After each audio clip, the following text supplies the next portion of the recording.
Welcome back to Komakitsune Corner. It's your boy Vin. Yo. Your boy Serge. Yo. Myself Rook. We're here once again to bring you another chapter review of One Piece 953, A Fox in a Single Disguise. Damn flipping right. Before we do that, remember, smash the subscribe button, hit the like.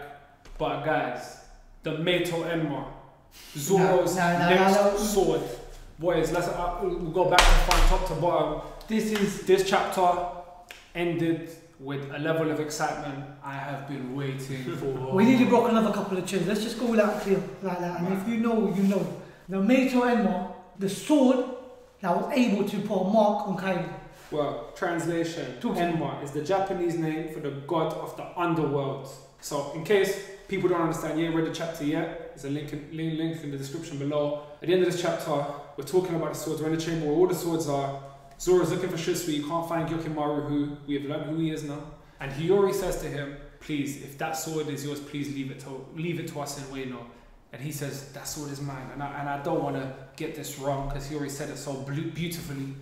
I shall give you another in return. A sword my late father gave to me. The Meito Enma, the legendary sword said to be the only blade that has ever injured Kaido. So Zoro is finally going to get an upgrade, and I'm actually happy that it's not Shusui 2 or whatever. I'm actually glad that we're going in a different direction. The only blade that's ever... No. This is where now my question game is crazy, but I want to... Oh, man. Has Kaido ever fought Whitebeard? Yeah. Has Whitebeard ever injured Kaido? Yes, he said Kaido really did a number on me. We haven't... The thing is, we don't know what specific scar belongs to what specific enemy. However, that's open to interpretation. He did say, when he landed in front of Kid, he said that Whitebeard really did a number on me. So, I don't think anyone's done to Kaido what Whitebeard's done to Kaido. However... To be honest, they're saying that Whitebeard's devil fruit is strong enough not to use that his sword that he's got on him. Yeah, I mean, and he has his spear. Yeah, well, that's what I mean, but that spear, in reference to what she just said, the only sword, are they, and I'm being pedantic, are they saying the spear and the sword are in the same kind of level of... Listen, I'm sure as a Yonko, he's going to have many scars. Yeah. But that could be it's the only time a sword's managed to inflict a scar on his hardened, Haki, hardened body, man. But what's crazy about this is like the room of sub-theories that come from this. Yeah. So we've got, he's going to get the level up, yeah? Ultimately, I've always said his strongest sword will be the sword of his soul, which he got from his friend at the end of the story. But right now, this upgrade, we've got the sword of the underworld. Yeah. And there's a lot of theories that have always flown around with demonic associations with Zoro. He always has a Shura mode, all this demonic stuff. Yeah. And you said something earlier about how he can feel the sword's soul. Like, what did you say? So, when he originally picked up the sword where he was about to sacrifice his arm, he could feel the dark energy from the sword. And now, when he was in... Thriller not Thriller's Box, the Baron... Was it the Works? The Works? The Works, something Works? Oh, Barrack Works. Barrack Works. When he was attacking everyone in the Barrack Works, he picked up the sword, he said, this sword is too bloodthirsty, because he was slicing people. Zoro don't mind hitting people with the back of his sword, because that's a sign of, you're beneath me, I'm going to just knock you out, don't need to hurt you. But when his sword was actually slicing, he told it to relax, so he was talking to his sword as if it was of his own. Now, with Shusui, he felt the power from a samurai's legendary sword, so he knew how powerful he made him having that. He gives up Shusui for this sword. It's going to be epic proportions. Well, this is what we tread onto theory territory. So we were all talking privately before this, because this is the first time we read a chapter. It's a chapter that we've read many times, because there's a lot of great fine details. But what's really interesting is this, is it really kind of paints a different landscape to the final battles. Right. You know, a lot of ABC thinking, we said, you know, Zoro fight King, Sanji fight Queen, such and such fight Jack, Luffy fight Kaido, blah, blah, blah, blah. One thing I said, I don't think anyone is going to have too many serious one-on-ones. And if you look at the nature of One Piece and all the big arcs, there haven't really been many. Dressrosa, Dolphy was a 2-on-1 fight. I will say this, the one-on-ones will probably be only between the West Generation. Maybe. And that only reason I say that is because you would consider them to be at that level where we agree we're on the same battle, we're on the same path to be whoever we need to go to be. But that's the only time I will see that. No, we've always said Zoro conquers Haki. It's not a matter of if, it's a matter of when. the person that wielded this sword before him had conqueror's Haki. Yes. It's the only sword that's ever hurt Kaido. Does that leave room for Zoro to 2-on-1 Kaido with Luffy? Because Luffy ain't fighting Kaido 1-on-1. No, He didn't even fight Cracker 1-on-1. No. But he did it now. He did. So my point is, you know, does Zoro somehow get involved? Me Yeah. personally, I'm more concerned about Zoro having a one-on-one with King. For me, that's more important. However, if older, you do you, and if you want to put him on Kaido and you let him cut something up and do some conqueror stuff, like I'm down with that. But I much rather King. But lots of facts. So who fights Jack? You said it earlier. Inooroshi and Nakamomoshi. They're both handicapped, but they're both very, very powerful allies. They need to redeem themselves. They need to come back in a mix. And you're right, no, I'm going to say it because I know you told me, they have to fight at the same time. Yeah, they didn't do that. Their differences aside now, they're not in Mink Island. Zo, apologies, Zo. They're not in Zo, they're not day and night. This is the time to now say, I don't care about our differences, and this is for the future. This is for, between us, this is for our Kozuki clan, we're the retainers of this clan. We need to build them back up. So nothing is going to stop them clashing together, being together at the same time and taking Jack out. I don't think Jack can handle it. I think Ashura Doji fights as well. I think you got the 3 legendary samurais of Wano. Right. One of each will fight one of the all-stars. Like, so, and Ashura Doji's already clashed with Jack. I think he gets involved in that one. Personally. With Jack? Yeah. Okay. I was thinking maybe Ashura Doji and Kawamatsu for Queen. Cool. You know what? That would be interesting. That would be interesting, you're right. Well, Sanji as well. Yeah. Before Sanji yeah. King, I said Zoro, and the guy that used to roll with Komurasaki Hiyori. Now you're saying that, if we're moving Zoro up in the playing field to Kaido, King has Trafalgar Law and the whole of his crew. Oh jeez, I forgot about him. You've got Kinemon, and okay, not Kinemon reaching up to King level, but you've still got a lot of individuals, and, forgive me, I've forgotten his name, but he was with Hiyori, the one who clashed with Zoro. Yeah, that's what I said. Oh, sorry, yeah. Him. You know, I see him on King. But the reason, as much as you know I'm a Zoro fanboy, but Zoro doesn't replace Eustace Kid at this point. Eustace Kid has a lot of redemption. He's in the and mix. I think the people that fight Kaido are the leaders of their respective crews. Yeah. And there's been many people throughout the One Piece series that I feel Zoro could have beaten himself. And he demonstrated that on when we went to Fishman Island. Man, he duppied Hody underwater. He could have been the one to fight Hody, but that's his captain's battle. Yeah. We always understand what the captain's battle is and what the first mate's battle is. Now, that doesn't mean he doesn't get involved. Yeah. He might get involved. And I personally think, you know what might happen? Kaido is so powerful. He's such a level that everyone has to get involved. It literally will be, you know what? No. The whole worst generation fights Kaido. Okay. And then that Zoro belongs in that number. So that's possible. Do you think the West generation turn on Kaido?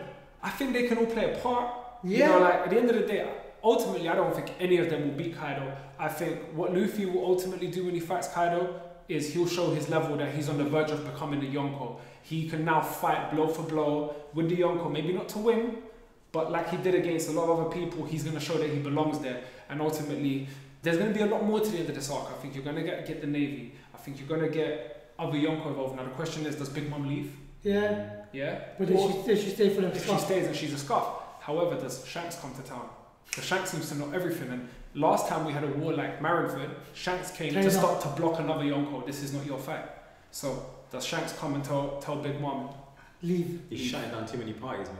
Yeah, but that's what he does though. But does he do it because he works for the government, or does he move on his own? We're still to understand Shanks' territory and his character himself, because he was in Marijo just recently having a conversation.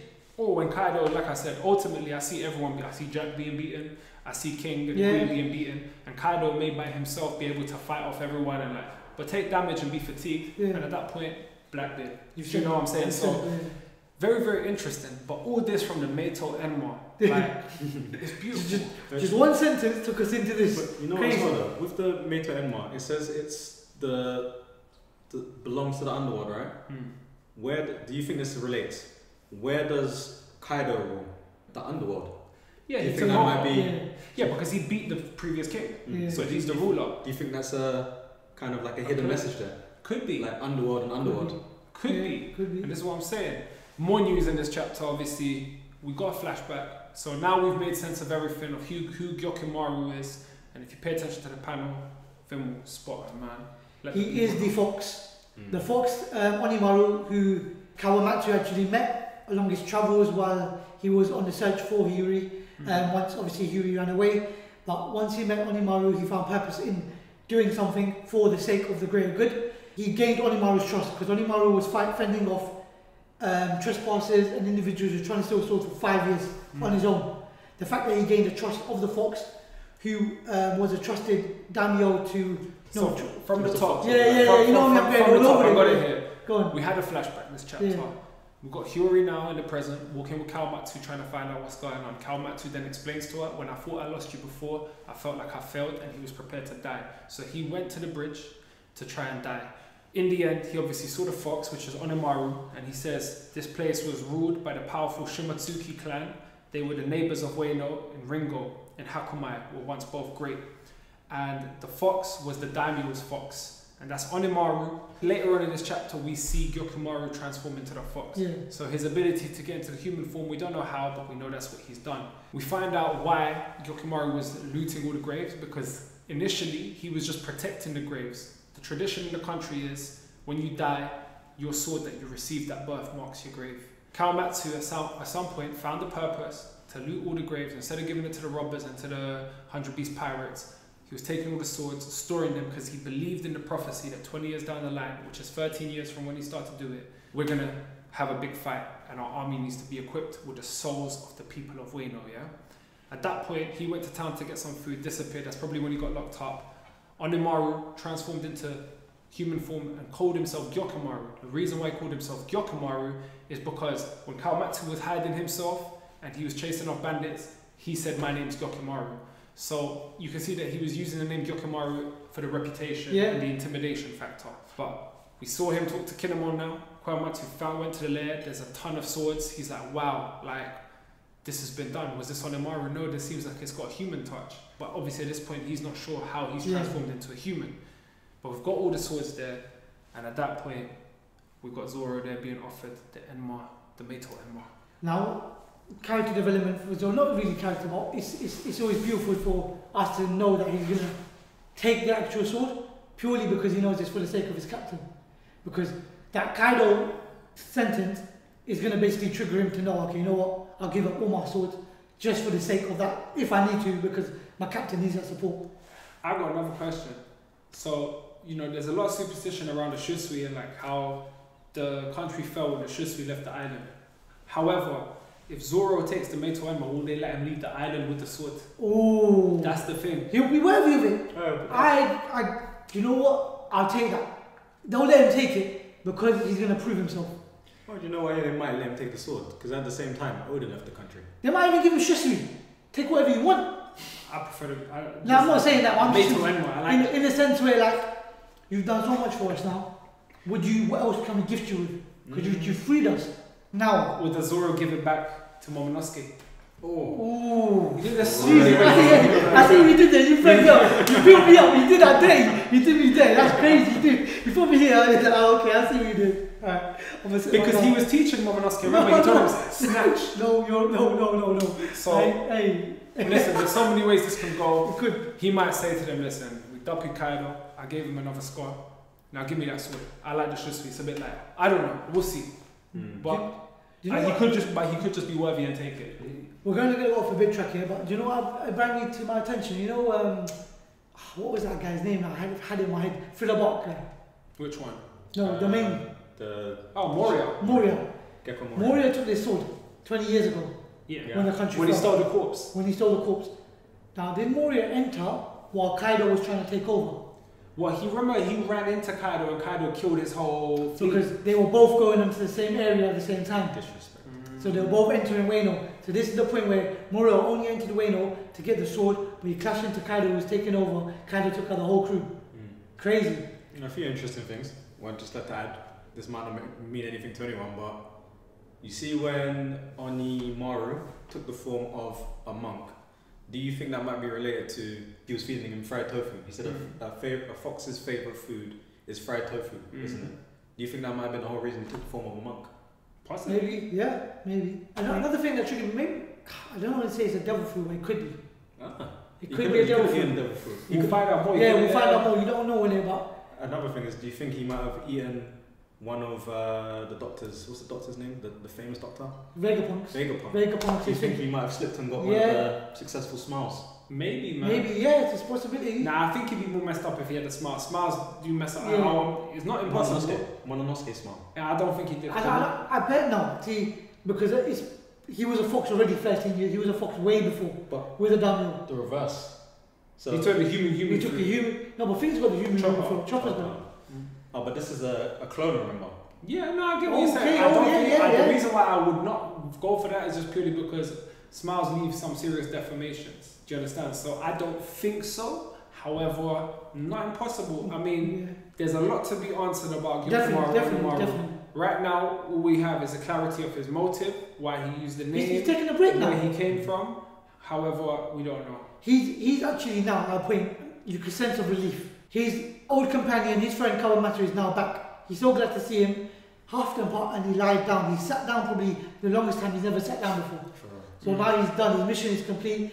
He's got the sword ready. Time for war. Does Zoro get tested to receive the sword?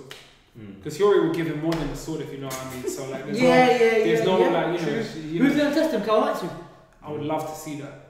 Kawamatsu was impressed with him when he said he got that little finger. You still ain't seen Zoro get fully jiggy, so like, I need someone to just kind of take a beat. Yeah. Sorry. Yeah, that's it. Another question is, does the graves of the swords and Hiyori's comment on it said that the bodies are known to can last up to 100 years. Do you think that these graves or whoever's in these caskets will rise up during the war? I don't think so. I thought that when we first said it, but upon reading it again, I'd say no, because what they're saying is people are dead. We bury them, but because it's cold, the body doesn't turn to skeleton. It preserves the skin format. But they're dead. So unless someone was buried alive, which they didn't say, but not impossible, then yeah. What I think that may allude to is we're going to see some images of individuals rather than skeleton images. So we're going to get faces of particular samurais and certain people that we've never comprehended to be able to have seen before. Characters that are going to mean something to the people of Wano. There you go. So in that context, yeah. Some heroes maybe. So MVPs of the week. It's a tight one for me. So for me, I'm going to give it a tie. I don't know. I usually like to go with one, but one has to be Onimaru for accomplishing what he did. Noble, fearless, consistent. Second of all, man, Hiyori, because she's the only girl that's ever taken Boa Hancock out. I've been loyal to Boa Hancock, saying she's the one for time. But you know what? There's nothing more I want to see than this girl give that sword and something else to Zoro. So I'm saying, you know what, Zoro, Slice Kaido, show conquerors, breed her, and leave. Come on, man. 1, 2, 3. Come on, legacy. So now it's a tie between Komurasaki or Onimaru for me. Yeah. I'm gonna go with the person who's been the highlight of the main of this chapter, really. Well, it wasn't really the highlight. He's just in the chapter a lot. Kawamatsu. Okay. Because of his grind and graft throughout this whole thing. Like, and I think we got a bit of clarity on why he's been coming back to this place. Because remember when he left the prison, he said he needs to go somewhere. And what was interesting was, I wonder if he went there to check if Hiyori was there, or if he was actually going to commit. I think he was going for the swords. No, I think he's going for the swords. He knows that there's going to be a battle. They'd agreed with that with Luffy. So I'm going here to get what I prepared because he believed in this. So this is what he believed in. So I don't think he was going to commit seppuku. He did what he did, man. And there's my guy. For me, and I'm going to agree, Onimaru, I've got a rated commitment, man. Whatever his determination or whatever his drive was, he stayed committed. And he did what was necessary for the final battle. He's basically prepped them, every single one of them. Without realising it's going to happen. And that determination and that grit, regardless of who he came against, no matter how strong or fearless they may have come across him, he did what he necessarily needed to do. And he played his part very, very well. So you've got to give a shout out to Onimaru, man. He's integral part to the war, to the pieces that need to be played. Yeah, that's 20 years of work, but guys, crazy. What I want you lot to let us know is, what do you think about the sword? What do you think is going to happen with Zoro? Who are your final battles? Like, what's your prediction on the landscape of the final battles? Because there's a lot going in, math. Do you like the theory of Zoro getting involved against Kaido? Let us know in the comment section down below. Don't forget to hit the subscribe button, guys. Don't forget to hit the like button, fire chapter. Don't forget to share the video, helps us grow. When we grow, we always get back to you. But from Conqueror's Aki Corner, it's a peace out.